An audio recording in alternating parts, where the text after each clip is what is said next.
Welcome back, students. This is the last part of Software Matrix, Part 5. In this part, we are going to look specifically at LCOM. LCOM stands for Lack of Cohesion of Methods. What is the purpose of LCOM?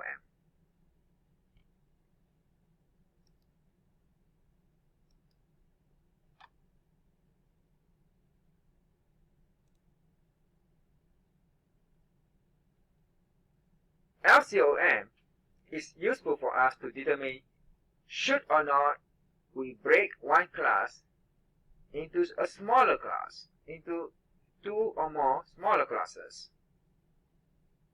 The reason may be the class is too big with too many methods. Therefore, we need to break it. But too big is a very subjective quality. This is where LCOM comes into the picture. LCOM is a formula that counts number of dissimilar pairs minus the count of similar pairs. So what is this similar pairs and dissimilar pairs? We'll find out in the following slide. But before that, let me give you the rule of the thumb.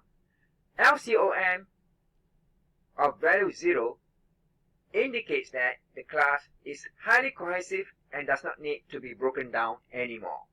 So LCOM 0 is a good thing. However, if the LCOM has a higher number, it indicates that the cohesion of that class is poor, and we can consider breaking that class down into two or more classes. Now, the following matrix is LCOM matrix of one class. That one class looks like this. Let me draw it out. Pay attention to my screen. That class, let's call it my class, has 6 attributes.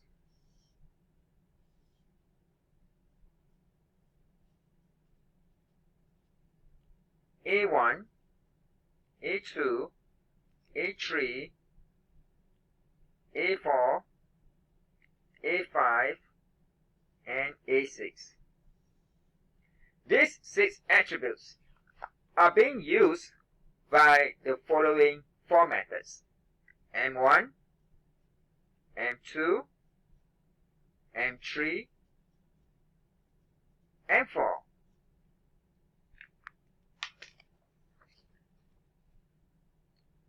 Now, please refer to the matrix of LCOM and compare it with the class diagram that I have just drawn. There's only one class here. Look at the matrix.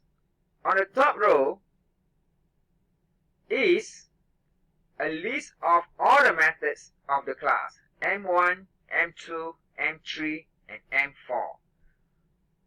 On the left-hand side column is a list of attributes: A1, A2, A3, A4, A5, and 6 of that class.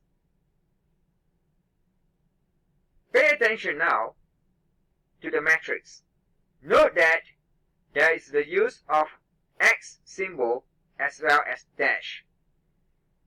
Dash indicates that the method is not processing the attribute at all.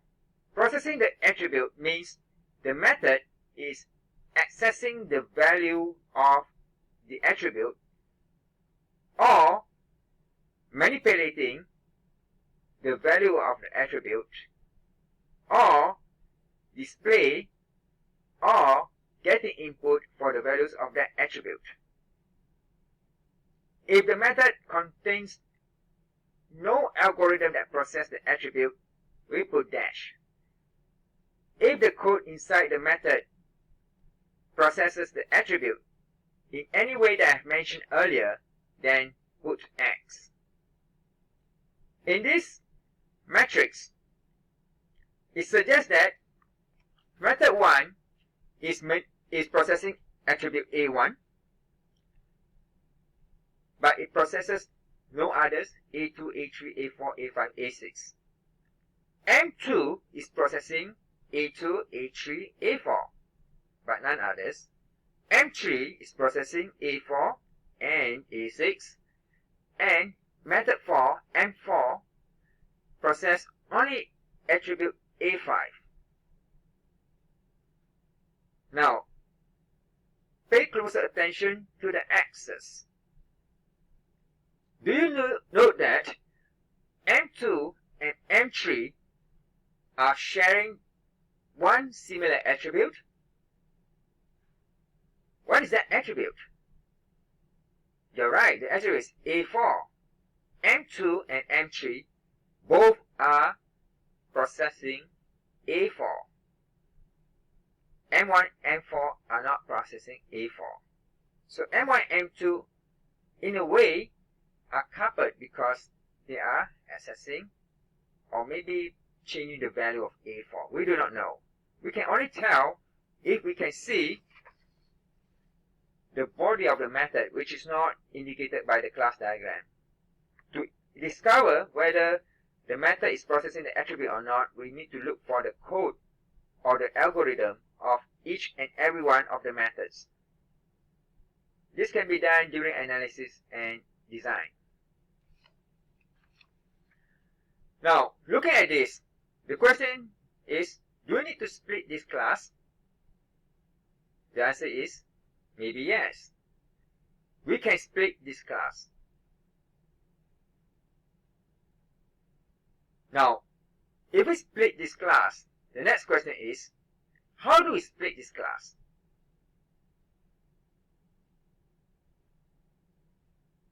Now, look at M2 and M3. They both are sharing attribute A4. It wouldn't be wise to split M2 and M3. So M2 and M3 methods, they must always stay in the same class. Should we want to distribute M1, M2, M3, M4 into different classes? Now, to decide whether we need to split the class or not, alright, is by determining the LCOM. Remember the formula? Dissimilar methods and similar methods. We need to count the number of dissimilar methods minus the count of similar methods. M2, M3, they are similar methods because they share A4 as the common attribute. Now let's see how we actually calculate the LCOM. From this matrix, we need to come up with similarity matrix. From LCOM matrix comes similarity matrix. Look at the bottom now. We have similarity matrix. To come up with similarity matrix, you have to draw another table whereby you are going to fill all the methods M1 to M4 on the left column and the top row.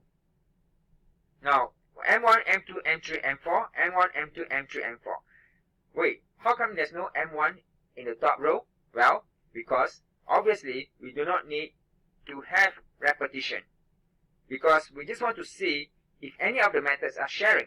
So we do not need to repeat that. So we can eliminate M1 and M4. Yeah, after all, if we do the tracing, M4 and M4 has no meaning. M1 with M1 also has no meaning. And look at the analysis. We only have one side, right? Because whether it's M1, M2 or M2, M1, these are similar things. We just want to find similar pairs, okay? Whether the order is not important. Now, let's look at how we come up with similar and dissimilar. Note that M2 and M3 are similar. Why? Because M2 and M3, they are sharing at least one similar attribute. How about others? M1, M2? Any similar attributes? No. M1, M3? No. M1, M4? No. M2, M3? Yes, they share similar attributes A4. How about M2 and M4? No. No sharing of attributes. That's how you determine the dissimilar methods. So, from here, count how many dissimilar methods. Dissimilar pair. 1, 2, 3, 4, 5. And then how many similar pair of methods? 1.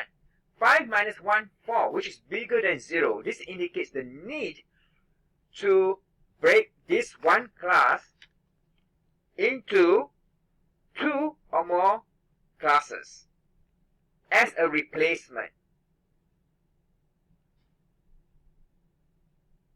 Now, no matter how we break the members, we must never break similar pair. In this case, M3 and M2. So, based on this information, if I come up with new set of classes to replace this class, it should be something like this.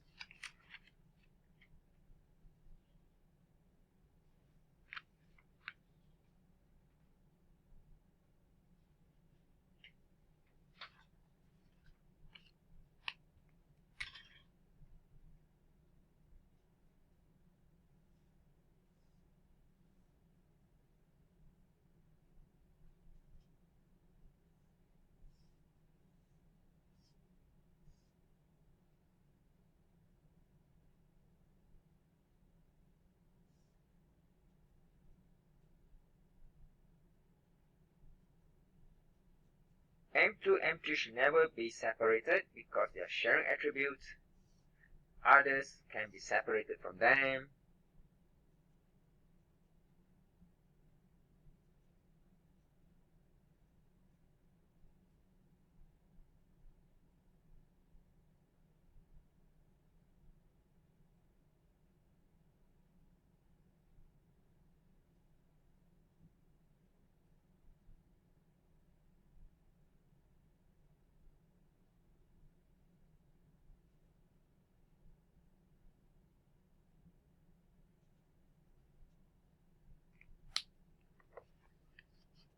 Look at my screen. One proposal is to have the bigger class just now being replaced by two smaller classes, A and B. Look at the composition of these classes. In class A, we have attribute 2, 3, and 4, and two methods, M2 and M3. M2 and M3 are not going to be separated because they are sharing the same attribute, which is M, which is attribute 4. Alright? Attribute 2 and 3 are needed because M2 and M3 need them respectively. Now, the rest of the methods and attributes can go into another class, class B, A1, A5, method 1, method 4. Now, this is just a suggestion. I could have class A, B, and C. As long as for A, M2 and M3 are never separated because they are similar, I can break the other class as many times as I like. So, from this example, I hope you have seen how LCOM can be used to determine whether or not a class should be broken down. If the LCOM has a value bigger than 0, this class can be broken down to smaller classes. Smaller classes is good for usability because the smaller classes now are more cohesive than the original big class. To come up with LCOM, we need LCOM matrix. From the LCOM matrix, we can analyze similar and dissimilar methods by drawing similarity matrix. And then we can use a formula to determine the value. I hope with this exercise, you have a good picture of LCOM. LCOM can be used for one class only. If in a class diagram we have 5 classes, then we can do LCOM for each and every one of the classes to determine if these classes need to be broken up or not.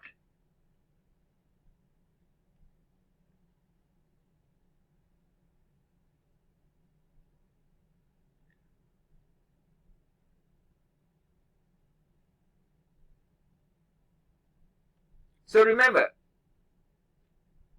for good maintainability, we love low coupling and high cohesion.